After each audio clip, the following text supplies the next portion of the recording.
Have you ever seen an induction cooktop work? It's pretty wild. You can boil a pot of water, but the surface of the stove stays completely cool to the touch. It honestly feels like some kind of magic. Well, it's not magic, it's just really, really cool physics. And today we're going to unravel this kitchen mystery by following the story of a dessert that almost didn't make it. So, let's meet Rinky. She's in the kitchen with her dad, and they're making this amazing traditional dessert called carrot halwa. You know the scene, everything's going great, the whole house smells incredible, it's perfect. And then, bam, the flame just sputters out and dies. They've run out of cooking gas. Right in the middle of cooking. The dessert is basically sitting there, half done. Total disaster. But Rinky's a quick thinker. She runs over to her neighbor and borrows one of those modern induction cooktops. You know, the sleek glass ones that just plug into the wall. She puts the pot on, turns the power all the way up, and pew, crisis averted. The day is saved.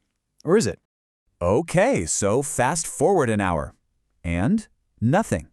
The halwa is barely warm, the pot is kind of lukewarm, and the cooktop itself, it's completely cool. Her dad even touches it, and yep, not hot at all. Is the thing broken? What is going on here? All right, let's really dig into this. So the very first clue in solving this whole mystery is figuring out what's to blame. And here's the twist. It's not the fancy new cooktop. The induction stove is doing its job perfectly. The real problem is that beautiful copper pot that always works so well on a gas stove. And this leads us to the number one most important rule of induction cooking. Your pot or pan has to be magnetic. We're talking materials like cast iron or stainless steel. A super easy way to check is just to grab a fridge magnet and see if it sticks to the bottom of your pan. If it sticks, you're good to go. Copper, while it's great with heat, is not magnetic at all.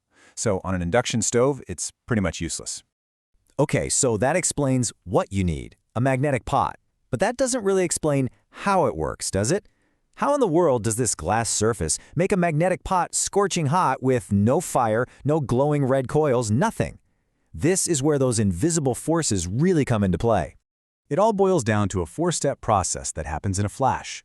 First, there's a coil of copper wire under the glass, and an alternating current, or AC, is zipping through it. Second, this zapping current creates a powerful magnetic field that's constantly flipping back and forth. Now here's the really cool part. When you put that magnetic pot on top, this field causes thousands of tiny, swirling electrical currents to start flowing inside the metal of the pot itself. And these tiny swirling currents have a name. They're called eddy currents. Just imagine little whirlpools of electricity spinning around inside the bottom of the pan. That is where the heat comes from, because the metal of the pan has its own natural electrical resistance, and it fights against these currents. All that friction generates a massive amount of heat, really, really fast. The pot literally becomes its own heater. Now hold on a second. You might be thinking something totally logical right now. Like, wait, copper is an amazing electrical conductor, way better than iron, so shouldn't that mean it gets even stronger eddy currents and gets even hotter? And you know what?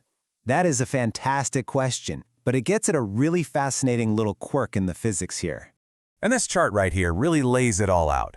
See, even though copper is a great conductor, it's not magnetic. So that magnetic field from the stove, it pretty much just passes right through it, creating only super weak eddy currents. But iron is what we call ferromagnetic. It actually grabs onto that magnetic field and concentrates it inside itself. And that is what creates incredibly strong eddy currents, giving you all that heating power. This property, this is iron's superpower when it comes to induction. It's not just about being magnetic, it's about being ferromagnetic. That's the secret ingredient to this whole recipe. So what even is ferromagnetism? Well, think of it like this. The iron in the pot creates these invisible pathways that grab the magnetic field lines from the stove and pull them all inward, focusing their power like a magnifying glass. So the iron basically acts as a magnetic amplifier. It takes the stove's energy and makes it way, way more powerful right inside the pot. And that's what gets you those super strong heat-creating eddy currents. So, back to our story. Rinky gets it now. She figures out the science and swaps the halwa into a traditional curved iron pot called a kadai. It's iron, so it's magnetic. It should work perfectly, right? Well, she hits another problem. It's heating up, but it's heating up so slowly. The frustration is definitely setting in. Her dad even makes a joke saying, well, looks like we're just having cooked carrots for dinner, not carrot halwa. It feels like they just solved one huge puzzle only to find another one waiting for them. What could possibly be wrong now? They're using the right material. And here it is, the final, crucial piece of the puzzle. It's not just about what the pot is made of, it's also about its shape. To get the most power, the pot needs a flat bottom, so it can make close, even contact with the cooktop, where that magnetic field is strongest. Rinky finally switches to a flat-bottomed iron pan, and boom, it sizzles and heats up instantly. The carrot halwa is saved. And what's really amazing is that this whole idea, using a ferromagnetic material like iron to concentrate a magnetic field, isn't just for our kitchens. It's the exact same principle that makes the giant electrical transformers on our power grid work. It's a piece of physics that's powering both our dessert and our entire city. So, Rinky's story has a happy ending, but it leaves us with a really interesting question to chew on. We saw that the flat pot worked way better, but why? Why exactly does having more surface area in direct contact with that field make such a huge difference in the heating power? And let's take it one step further. In an electrical transformer, those same eddy currents that are so useful for cooking are actually a big problem. They waste energy and create heat where you don't want it. So how do engineers build those transformers to concentrate the magnetic field while at the very same time getting rid of these exact same currents?